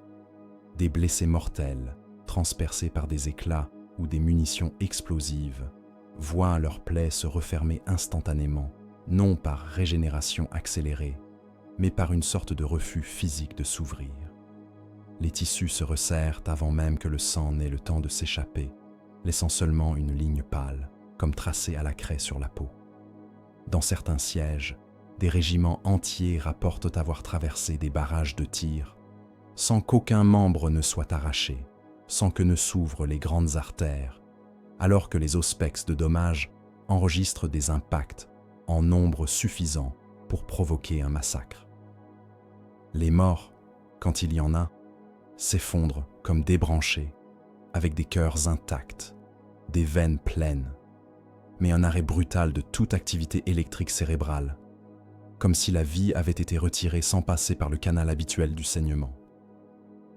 Pour les théologiens officiels, ces récits illustrent la souveraineté totale de l'empereur, capable de sauver ou d'ôter, sans recourir aux médiations ordinaires de la chair. Pourtant, dans les annexes réservées à l'Inquisition, une autre interprétation affleure, plus inquiète.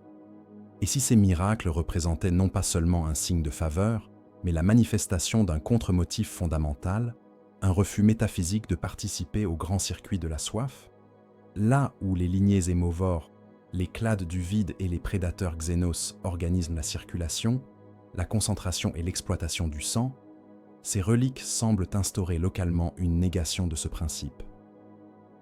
Le fluide ne se répand plus, ne nourrit plus, ne se laisse plus convertir en marchandise ou en vecteur de mémoire. Il demeure ou se retire sans trace, comme si une instance silencieuse refusait qu'il alimente davantage les structures visibles et invisibles qui prospèrent sur chaque goutte versée. Quelques cas soigneusement compartimentés renforcent cette hypothèse. Sur certains mondes de pèlerinage marqués par des siècles de guerre civile, l'installation d'un seul reliquaire de ce type au cœur d'un sanctuaire a précédé, en l'espace de quelques générations, une baisse significative des phénomènes hémovores locaux. Disparition de sectes buveuses de sang, raréfaction des crimes rituels, effacement spontané de graffitis et d'icônes liées aux motifs sanguins. Des clades notoires pour leurs pratiques de prélèvements clandestins quittèrent ces environnements comme sous la pression d'une asphyxie lente, leurs archives internes parlant d'un tarissement difficile à définir, non pas manque de victimes, mais impression d'inanité, d'impossibilité à tirer profit du fluide récolté. Les psycheurs affectés à la surveillance de ces sanctuaires signalèrent, eux aussi, une altération du champ immatériel environnant. La teinte rouge sombre habituelle des zones marquées par la guerre se dissipait, remplacée par une clarté pâle, presque douloureuse, où les motifs de peur et de faim semblaient peiner à se maintenir. Ces phénomènes restèrent rares, toujours localisés autour de reliques dont l'authenticité, du point de vue doctrinal, était paradoxalement contestée, trop efficace, trop contraire à la logique sacrificielle qui sous-tend l'ensemble de l'économie cultuelle impériale. Dans plusieurs cas, ces objets furent déplacés, fractionnés ou simplement reclassés comme non pertinents, puis oubliés dans des cryptes latérales. Quelques-uns disparurent purement et simplement lors de transferts, sans qu'aucun transport enregistré ne vienne expliquer leur absence. Des rumeurs persistantes les associent à des cellules marginales de l'Ordo Chronos et de l'Ordo Malleus, qui auraient tenté d'en étudier la capacité à ralentir, voire à inverser, la consolidation de l'ombre archétypale de la soif dans certaines zones clés du Warp. Dans la mémoire populaire, ces miracles sans sang se sont dissous dans des légendes de corps incorruptibles et de martyrs lumineux. Dans les strates les plus profondes des archives, toutefois, ils demeurent comme la trace fragile d'une possibilité autre, un mode de relation au sacré, où la mort ne passe plus par la déchirure et la dispersion du fluide, mais par un retrait pur et simple, qui ne laisse rien à boire, rien à collecter, rien à archiver. Face à la longue histoire de la prédation sanguine, ces reliques sont moins des victoires que des sursis, de brèves zones de stase au sein d'un empire voué, par choix et par contrainte, à nourrir sans fin les mécanismes visibles et occultes de la soif. Au sein de l'immense appareil savant de l'Imperium, dispersé entre les cloisons hermétiques de Mars, les archives orbitales de Terra et les laboratoires itinérants qui suivent les croisades, existe une discipline qui n'apparaît jamais dans les curricula officiels, la Scholastica Aematica. Née des franges les plus spéculatives de l'Adeptus Biologis, nourrie par des confiscations inquisitoriales et par les observations accumulées des médicats de front, elle se consacre à un objet que nul catéchisme ne reconnaît explicitement, la science des sangs déviants et des lignées qui en vivent. Sous cette appellation discrète furent rassemblés, au fil des millénaires, les fragments épars de toutes les études portant sur l'hémovorisme, les pathologies de la soif, les anomalies de coagulation métaphysique et les interactions entre fluide vital et mémoire. Les premiers corpus prirent la forme de simples catalogues de symptômes, compilés par des savants restés anonymes qui cherchaient à distinguer, dans la masse des déformations humaines, ce qui relevait du chaos brut, de la simple dégénérescence, et ce qui obéissait à une logique cohérente de prédation sanguine. Peu à peu, ces listes se structurèrent en taxinomie plus ambitieuse. Classes de parasites strictement physiques, lignées mutantes dotées de capacités régénératives hors normes, symbiose technologique utilisant le sang comme fluide vectoriel, et enfin catégories plus douteuses, où la soif semblait autant psychique qu'organique. Les traités internes de la Scholastica Aematica recourent à une nomenclature chiffrée, chaque taxon étant défini par une combinaison de paramètres: dépendance métabolique au sang, aptitude à stocker ou à transférer des engrammes par voie hématique, degré de symbiose avec des dispositifs mécaniques, intensité de la résonance warp associée. La plupart de ces catégories restent purement descriptives, mais certaines zones du tableau portent un marquage particulier, un encadrement noir dans lequel s'inscrivent des sigles anonymes de l'Inquisition et des notes lacunaires, non exploitables cultuellement, risque de contamination idéologique, corrélation forte avec phénomènes chronodéviants. Ces annotations trahissent le véritable enjeu de la discipline. Non pas seulement classer l'existant, mais décider quelles formes de soif pourront être tolérées, instrumentalisées, ou devront au contraire être effacées jusqu'à l'idée même de leur possibilité. Au fil des siècles, des segments entiers de la grille taxinomique furent recouverts de sceaux, non parce qu'ils décrivaient des horreurs trop grandes, mais parce qu'ils touchaient à des convergences dangereuses, là où se rejoignaient les propriétés des lignées astartes altérées, celles des clades du vide, des symbiotes orbitaires et des mécaniques de moisson.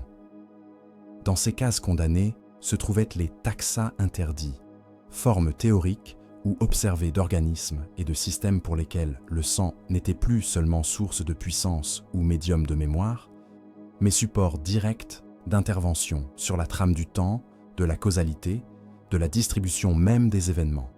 Certains rapports, aussitôt saisis par l'ordochronos, décrivent des lignées capables d'altérer la vitesse de cicatrisation ou de nécrose à une échelle telle que la perception du temps s'en trouvait modifiée, créant des zones où les blessures demeuraient ouvertes ou refermées à contretemps, du réel environnant. D'autres mentionnent des fluides rituels, recoagulés à partir de prélèvements innombrables, qui agiraient comme des vecteurs de synchronisation.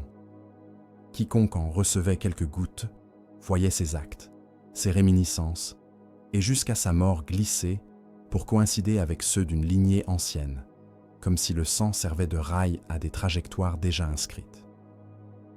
Face à ces perspectives, la Scholastica Haematica fut fragmentée, ses sections les plus périlleuses confiées à des cercles fermés de l'Ordo Xenos, de l'Ordo Malleus et de l'Ordo Chronos, qui entreprirent de redéfinir non seulement ce qu'il convenait de savoir, mais ce qui devait être rendu, par décret et par oubli organisé, impensable. Les derniers dossiers de l'Ordo Chronos furent conçus non comme des archives à consulter, mais comme des instruments d'effacement destinés à fixer une dernière fois ce qui devait ensuite disparaître des rouleaux, des mémoires et, autant que possible, de la trame même des événements. Rédigés dans des salles où les cadrans ne marquaient plus les heures, mais les écarts possibles d'un même instant, ils rassemblaient les fragments de la Scholastica Haematica, les rapports sur les taxa interdits et les observations montrant que certains sangs pouvaient infléchir subtilement la chronologie locale. Les premiers indices prenaient la forme d'orodatages discordants autour de champs de bataille exsangues, de vieillissements inégaux parmi des morts supposés simultanés, de témoignages ne s'accordant ni sur la durée ni sur la succession des blessures, alors même que les auspex confirmaient la réalité physique des impacts et des hémorragies. Superposés à grande échelle, ces détails dessinèrent des poches où le temps paraissait plus souple, partout où le sang avait été massivement versé, collecté dans des cuves, brassé par des rituels ou des machines, comme si la densité hématique agissait sur la résistance de la trame causale elle-même. Des unités pénales imprégnées de fluides recombinés, issus de moissons multiples humaines et xénos, furent engagés dans des escarmouches de tests. Leurs journaux internes divergèrent de plusieurs minutes des relevés astropathiques, comme si ces porteurs de sang composite glissaient sur une courbe légèrement décalée de celle du reste de la réalité.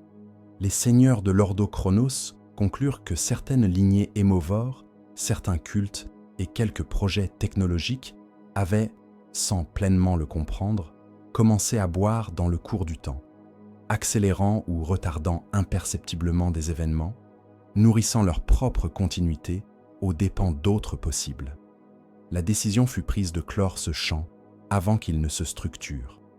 Une série de décrétales classifiés ordonna la saisie des corpus haématiques concernés, la dispersion ou l'élimination des savants impliqués et la réécriture concertée de campagnes entières dont les lacunes furent comblées par des mentions de retard, d'épidémies ou de perturbations warp.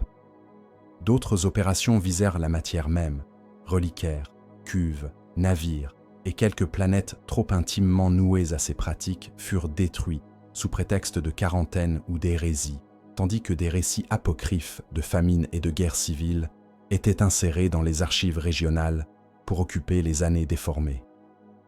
En marge de ces protocoles glacés subsistent pourtant quelques notes anonymes, notant que les années trop nettes portent la marque de la réécriture, ou que ce qui a été bu du temps laisse une fin dans les dates, comme si les rédacteurs eux-mêmes doutèrent d'avoir réellement refermé ce qu'ils avaient tenté d'ensevelir.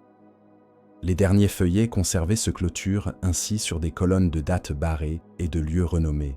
Au-delà, le récit impérial paraît continu, mais pour qui sait lire les blancs demeurent des zones où les batailles ne laissent ni champs ni monuments, seulement une impression de manque, comme si quelque chose avait été prélevé sur la succession même des jours. Là se devinent encore leurs traces.